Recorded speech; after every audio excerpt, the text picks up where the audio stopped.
in the same topic, that is the solar system. Here in the solar system, I told you that the nearest planet is the sun. About the sun, I told you that it has three qualities, that it is nearest from us, okay, nearest star from us, and it is the best light source of energy, okay. And then also ये सबसे ज़्यादा कौन सा light energy हमें देता है, it gives us heat and light energy, okay. After that we have discuss about the planets. In the planets I told you what is the orbit and what are the number of the planets, okay. So let's discuss it one by one. So first of all we will discuss about the planet, that is the Mercury. Clear? Can you get it? Mercury is basically called as the Budh. हम लोग होता है ना कि Shukra, Shani, the whatever these days, these are also on based on the name of the planets और the stars. So basically the first planet that we have, the Mercury, is the Budh, okay. Now let's study about what it says. So the here you can see कि जो सन के सबसे पास जो planet है, that is the Mercury. Here can you see it here? Just make it, let me do it more elaborated. So can you see कि सबसे पहले सन है, उसके बाद फिर ये मरकरी है. Here can you see mercury के बाद here is your Venus, then afterwards here is your Earth and Mars, okay, and the asteroid belt here you can see. After that here is your Jupiter. Clear? So this is the order of the planets that you know very well. So starting from the Mercury क्या है कि is the nearest planet to the sun, okay, और सबसे smallest भी है, ठीक है. If you see in the size, तो मरकरी सबसे छोटा भी है और सबसे आगे भी है. होता है ना कि when you make line in for the assembly, जो सबसे छोटा होता है वो आगे होता है. तो same is in the case of the planet assembly also, और द सोलर सिस्टम असेंबली, कि जो सबसे छोटा है मरकरी, वो सबसे आगे है सूरज के सबसे पास, ठीक है. और सूरज क्या है, सबका हेड है, okay, teacher of all planets. So here you can see Mercury is very close to sun, it is very difficult to observe it. यानी कि सनलाइट इतनी ज़्यादा होती है कि मरकरी सन के बहुत पास है, पर इसे हम देख नहीं पाते, we can not see it, because इसकी सनलाइट इसको कवर अप कर देती है पूरी तरह से, and because of its small size also we can not see it very clearly. So ये कब देखा जा सकता है, या तो जब सनसेट हो, ओके, या सनराइज होने वाला हो, बिकॉज उस टाइम क्या होता है कि जो था, but we will discuss it in detail. So like here you can see the next planet, the first outside the orbit of the earth. क्या है कि हमारे ऑर्बिट के बाहर है. Like here you can see Mangalyaan movie अगर आपने देखी होगी तो उसमें क्या दिखाया था कि जो हमारा एक सैटेलाइट है वो पहले अर्थ की ऑर्बिट को क्रॉस करता है, फिर वो दूसरे प्लैनेट पे जाता है, दैट इज़ मार्स पे जाता है. So here you can see the earth here and then here it is Mars, ठीक है. तो क्या होता है कि पहले जो हमारा अर्थ रहता है वो पहले ये अर्थ है, ये इसकी ऑर्बिट है. तो कोई भी सैटेलाइट अगर हम लॉन्च करते हैं, देन ये पहले इसके ऑर्बिट पे घूमता है, then it use to land on the Mars. So after this you can see yes, so after that here you can see कि जो अर्थ के बाद नेक्स्ट प्लैनेट है, दैट इज़ मार्स, जिसे हम मंगल भी कहते हैं, and that is slightly reddish in colour. In which colour it is slightly reddish, as our earth is green blue in colour. तो जो मार्स है वो रेडिश कलर में है, that's why we call it as a red planet. What we call it as a red planet. Clear.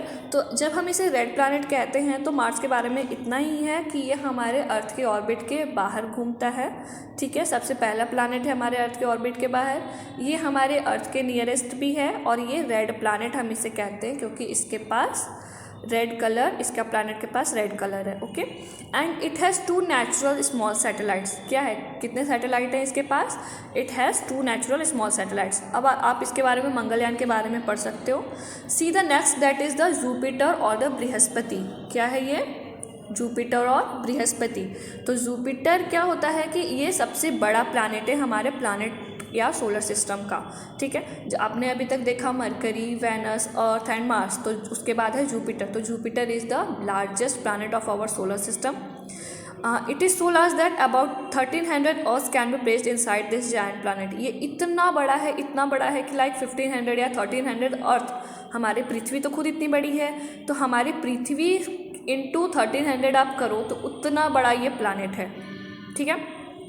Like here you can सी, अब इसका wait कितना है, साइज़ तो बड़ा है ही कि इसकी साइज़ बड़ी है, अब इसका वेट भी बड़ा है, कितने, you can see it here that it is 318 times that of our earth, इतना इसका वेट है, ठीक है।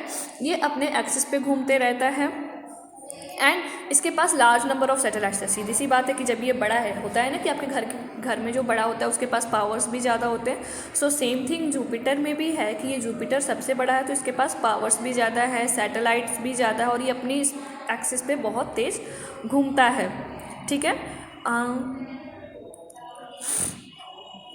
लाइक हियर सैटेलाइट मीन्स की सिंपल सी बात है कि इसके पास मून्स हैं, तो ये हुआ, कैन यू सी, ये यहाँ पे हमारा जुपिटर है और ये इसके 4 सैटेलाइट्स हैं यहाँ पे, can you see this here, this 4 moons और the 4 satellites that is having the Jupiter, okay. After that we next planet that we have is the Saturn और we call it as a sunny, ठीक है। सो Saturn's में क्या होता है कि इसके पास अपनी एक रिंग होती है, like can you C it here, like ये हमारा सैटर्न है और ये रिंग है, तो सैटर्न के पास इसकी रिंग होती है, ये येलो कलर का होता है, in which colour it is, slightly yellowish in colour and it has beautiful rings, you can observe with a small telescope, Saturn also has a large number of satellites. तो अगर हम satellite की बात करें तो हमारे प्लैनेट में Jupiter के पास सबसे ज़्यादा है, उसके पास सैटर्न के पास सैटेलाइट्स, हमारे मार्स के पास 2 सैटेलाइट है, अर्थ के पास सिर्फ एक है दैट इज़ मून, क्लियर। तो ये सैटेलाइट्स के नंबर के अकॉर्डिंग ये हो गया। आप सैटर्न में के बारे में बस आपको ये याद रखना है कि इसके पास लार्ज नंबर ऑफ सैटेलाइट्स है और इसके पास एक रिंग है and it is yellow in colour.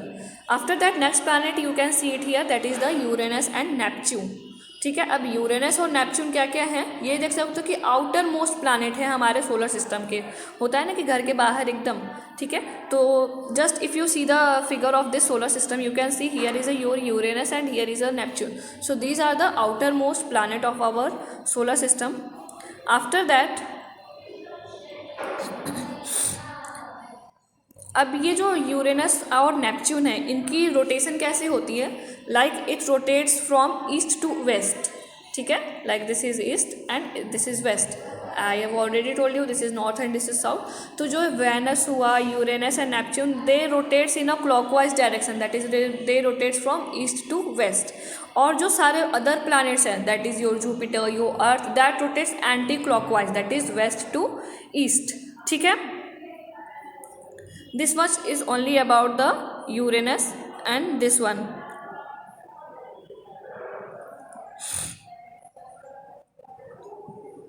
अब 2 चीज़ें हमारी एक होती हैं, वन इज़ आउटर प्लैनेट और एक इनर प्लैनेट होता है। तो सिंपल से आप समझ सकते हो कि जब ये हमारा सोलर सिस्टम है तो इसमें आउटर प्लैनेट्स कौन से हो सकते हैं, इनर प्लैनेट्स कौन से हो सकते हैं।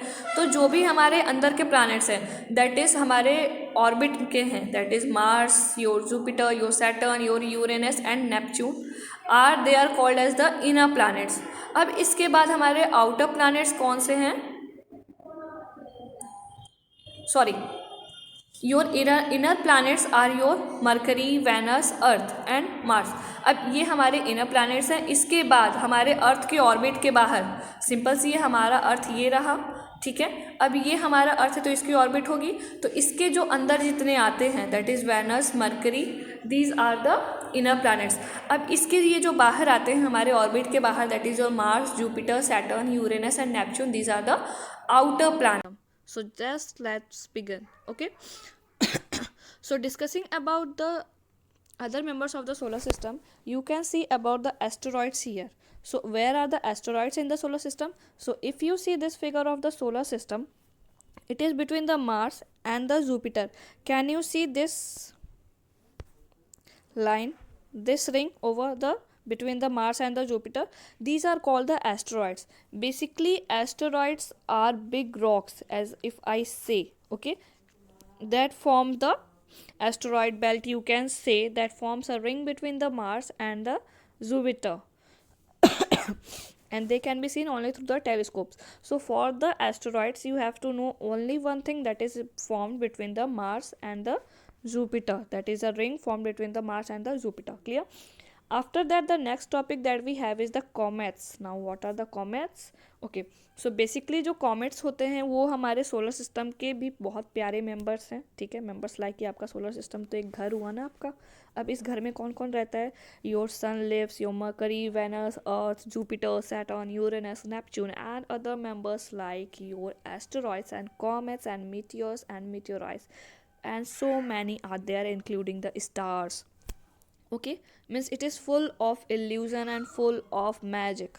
So just let's see about what are the comets. So comets क्या होते हैं कि comets basically जो हमारा sun है, they revolve around the sun.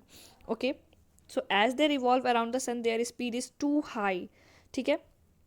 their speed is too high and because of that what they do कि ये sun के elliptical orbit पे ही revolve करते हैं. What they do, they revolve around the sun. Now if I ask you about how the comet looks, so can you see this figure here? Just a minute. Yeah, can you see this figure here? These are basically the comets.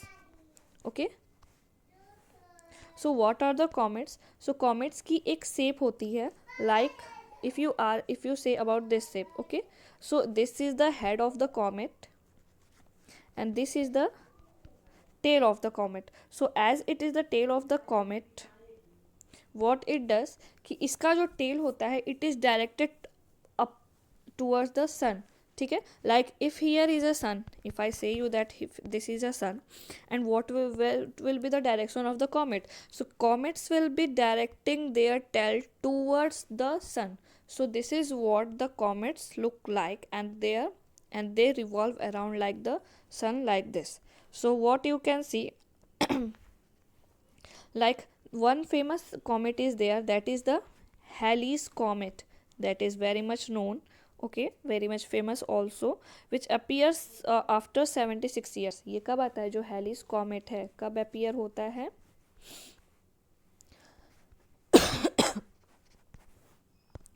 Like here you can see it occurs after 76 years. Can you see this here? Many comets are known to appear periodically. One such comet is Halley's comet which appears after nearly every 76 years. अब ये last हमारा कब आया था? 1986 में आया था. सो जब ये 76 years कंप्लीट हो जाएंगे we can see the Halley's comet revolving around the sun again. Okay, and it will be visible to us, but it will be visible only through the telescope. Okay, not with the naked eyes. After that the next we have is the meteors and the meteorites. So अब ये meteoroids and meteorites क्या है? एक और चीज़, one more thing बेटू, that कि there is a superstition कि जब भी हमें मीटियोर्स दिखता है, सॉरी दिस कॉमेट जब भी हमें दिखता है तो कोई नेचुरल डिजास्टर होता है, but it is just a superstition, it is just a myth. Okay, myth मतलब क्या होता है? गलत है, अंधविश्वास है, ऐसा कुछ नहीं होता है. वो अपना एक साइंटिफिक नेचर है, but there is not any fact true fact like this कि दैट कि कॉमेट का नेचुरल डिजास्टर से कोई रिलेशन है. There is nothing like this. Okay, so what the thing is that कि we will study about the meteors and meteorites. तो meteorites and meteorites क्या है कि टूटता तारा आपके सुने होंगे, that a shooting star. But जिसे हम शूटिंग स्टार समझते हैं, जिसे हम टूटता तारा समझते हैं, वो एक्चुअली में टूटता तारा नहीं होता है, वो बेसिकली मीटियोर्स और द मीटियोराइट्स होते हैं. ठीक है, तो अब ये मीटियोर्स एंड द मीटियोराइट्स करते क्या हैं? ठीक है, like here you can C shooting stars, although they are not stars, they are called meteors. A meteor is usually a small object that occasionally enter the Earth's atmosphere. ठीक है, ये क्या करता है कि जो एक मीटियोर जो है ये क्या है? कोई एक छोटा सा एक ऑब्जेक्ट है. Just can you see this object, और ये हमारा अर्थ सरफेस है. ठीक है, तो जब ये यहाँ पे आएगा, हमारे अर्थ सरफेस के अंदर आएगा, तो ये क्या करता है? कैसे आएगा? तुरंत आ जाएगा, हाई स्पीड से आएगा ना. तो ये जो हाई स्पीड से आता है, तो यहाँ पे आने के बाद इट कॉजेस फ्रिक्शन. ठीक है, लाइक होता क्या है कि जब भी ये object, when you see this, when object this comes to the earth surface with a high speed, it causes friction, and because of that friction इसकी लाइट बहुत ब्राइट हो जाती है. तो उसी ब्राइटनेस जो होती है वो फ्रिक्शन की वजह से होती है, and then only we call it as a कि हाँ तारा टूटा या टूटा था, और a shooting star we call it as. But it is not a shooting star, that is a meteors. और फिर क्या होता है कि वही जो फ्रिक्शन की वजह से जो लाइट प्रोड्यूस होती है वो फिर बाद में ऑफ हो जाती है, ठीक है। It is not for a long time, it is only for a short time. So basically what you call it as a shooting star, that is actually a meteors. Now after you can see कि कुछ meteors इतने बड़े होते हैं are large and so they can reach the earth, तो क्या होते हैं कि वो पहले ही इवोपोरेट हो जाते हैं, हमें दिखता भी नहीं है वो, ठीक है। तो body that reaches the earth is called a meteoroid. So simple सी बात है कि मीटियोर्स क्या है, जो वहाँ से ऑब्जेक्ट आ रहा है, बहुत हाई स्पीड से आ रहा है, फ्रिक्शन की वजह से उसमें लाइट प्रोड्यूस हो जा रही है, जो कि हमें as a shooting star appear हो रहा है, बट वो एक्चुअल में शूटिंग स्टार नहीं है। और जब वो बॉडी रीच होती है, ठीक है, अर्थ सरफेस पे, when the body reaches to the earth surface, that body is called as the meteoroid. Clear. So अब ये मीटियोरॉइड क्या करता है, ये साइंटिस्ट को हेल्प करता है और स्पेस के बारे में जानने के लिए कि हाँ जो हमारा सोलर सिस्टम है, हमारा जो यूनिवर्स है, उसमें और क्या क्या चीज़ें हैं, ठीक है। After that the next member we have is the artificial satellites, ठीक है। ये आर्टिफिशियल सैटेलाइट्स क्या होते हैं, अब सिंपल सी बात है कि हमारे scientist are working 24 hours to know about the universe, to know about the space, to found that कि life exist करती है कि नहीं अदर planet पे। तो ये find करने के लिए वो लोग क्या करते हैं, they are installing the artificial satellites over the earth surface, ठीक है। तो ये जो इंस्टॉलेशन हो रहा है, ये जो रिसर्च हो रहा है, तो ये क्या हो रहा है कि आर्टिफिशियल सैटेलाइट्स क्या होता है कि मैन मेड होते हैं। कोई एक नेचुरल सैटेलाइट बताओ। Yes, moon is a natural satellite of earth, ठीक है। And your Mars is having also not, yes, Mars is having 2 satellites, Jupiter and Saturn are having too much satellites, okay, in a large quantity. So basically artificial satellites क्या होते हैं कि man made satellite होते हैं, man made heavy object होते हैं। Can you see this figure? These are the figure of the artificial satellites जो कि man made हैं, जो कि अर्थ के ऑर्बिट पर ही रिवॉल्व करते हैं, ठीक है। और अर्थ के बारे में बताते हैं कि हाँ अर्थ का वेदर क्या कैसा रहेगा, अर्थ वेदर फॉरकास्टिंग करते हैं, रेडियो एंड टेलीविज़न के जो सिग्नल्स हैं इसी से फॉरकास्ट होते हैं, okay. So like that you can see it here, artificial satellites have many forecasting weather, transmitting television and radio signals. They are also used for telecommunication and remote sensing. अब now if I ask you, tell me some name of the artificial satellite, so you will call it as Aryabhat or the INSAT or the EduSat or the Kalpana 1. Okay, Apollo 1 was also the natural artificial satellite that Apollo 1 क्या किया था कि वो Neil Armstrong का नाम अगर सुना होगा, so Neil Armstrong was the first person to land on the moon. So वो भी एक आर्टिफिशियल सैटेलाइट के थ्रू गए थे, दैट वॉज अपोलो 1, ठीक है। So for the artificial satellite you have to remember the name of the this Aryabhatta, INSAT and the EduSat and the Apollo 1, okay. Up to now your this chapter